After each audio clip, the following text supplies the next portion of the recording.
Hello friends, Aloha. Welcome back to this study along of the Advent of Divine Justice. I am your reader, Jacqueline Clare. If you are just tuning in for the first time and you want to understand what this project is, you can check out the first video linked below. You can also follow along if you don't have a copy of this amazing letter written by Shoghi Effendi, the guardian of the Baha'i faith, in 1938. To the Baha'i communities of North America and Canada. And we are jumping in to paragraph 101 to the Baha'i youth of America. Moreover, I feel a word should be addressed in particular as I survey the possibilities which a campaign of such gigantic proportions has to offer to the eager and enterprising spirit that so powerfully animates them in the service of the cause of Baha'u'llah.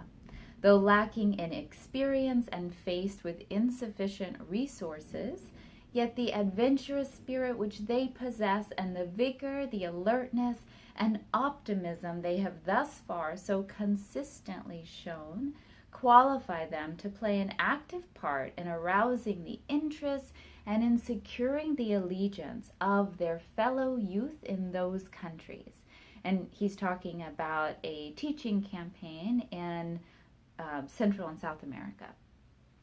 No greater demonstration can be given to the peoples of both continents of the youthful vitality and the vibrant power animating the life and the institutions of the nascent faith of Baha'u'llah than an intelligent, persistent, and effective participation of the Baha'i youth of every race, nationality, and class in both the teaching and administrative spheres of Baha'i activity. Through such a participation, the critics and enemies of the faith, watching with varying degrees of skepticism and resentment the evolutionary process of the cause of God and its institutions, can best be convinced of the indubitable truth that such a cause is intensely alive, is sound to its very core, and its destinies in safekeeping.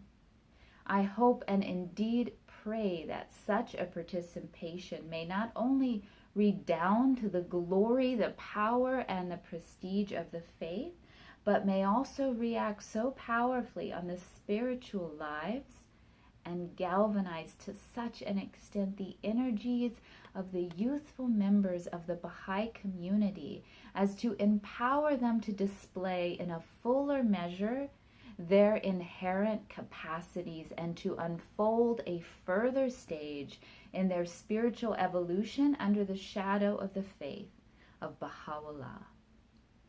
So what does that sound like to you?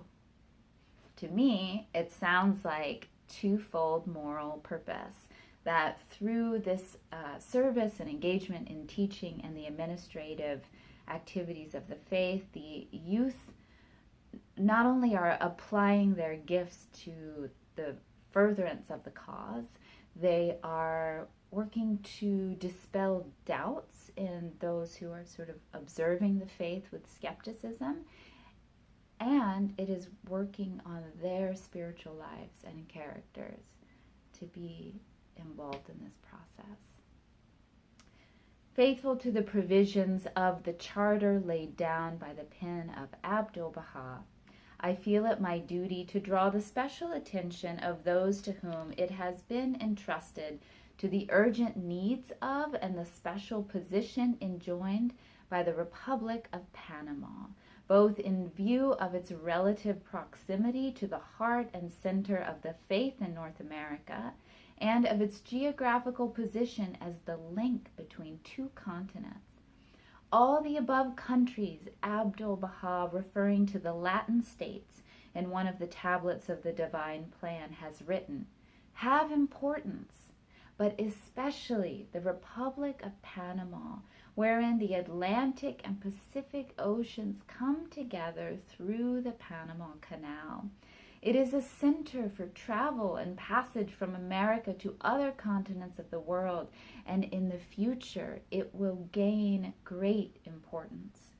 Likewise, he has written, "Ye must give great attention to the Republic of Panama, for in that point the Occident and the Orient find each other united through the Panama Canal, and it is also situated between the two great oceans. That place will become very important in the future. The teachings once established there will unite the East and the West, and the North and the South." Wow. The teachings once established there in Panama will unite the East and the West, and the North and the South. So privileged a position surely demands the special and prompt attention of the American Baha'i community, with the Republic of Mexico already opened up to the faith, and with a spiritual assembly properly constituted in its capital city. The southward penetration of the faith of Baha'u'llah into a neighboring country is but a natural and logical step, and should, it is to be hoped, prove to be not a difficult one. No effort should be spared and no sacrifice be deemed too great to establish, even though it be a very small group in a republic occupying both spiritually and geographically so strategic a position, a group which, in view of the potency with which the words of Abdu'l-Baha have already endowed it, cannot but draw itself, as soon as it is formed, the outpouring grace of the Abha kingdom, and evolve with such a marvelous swiftness as to excite the wonder and the admiration of even those who have already witnessed such stirring evidences of the force and power of the faith of Baha'u'llah. Preference, no doubt, should be given by all would-be pioneers, as well as by the members of the Inter-America Committee, to the spiritual needs of this privileged republic. Though every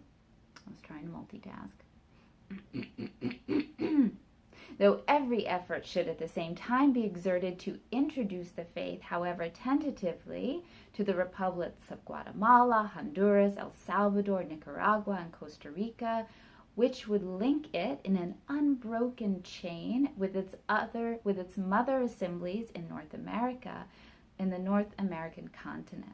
Obstacles, however formidable, should be surmounted. The resources of the Baha'i treasury should be liberally expended on its behalf, and the ablest and most precious exertion should be consecrated to the cause of its awakening.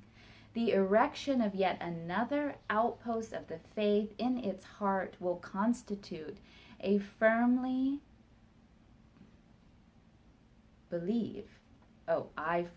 believe, a landmark in the history of the formative period of the faith of Baha'u'llah in the New World. It will create limitless opportunities, galvanize the efforts, and reinvigorate the life of those who will have accomplished this feat, and infuse immense courage and boundless joy into the hearts of the isolated groups and individuals in the neighboring and distant republics, and exert intangible yet powerful spiritual influences on the life and future development of its peoples. Alaupa, dear friends, thank you for joining me. Please like, subscribe, feel free to comment, share your thoughts. Catch you next time.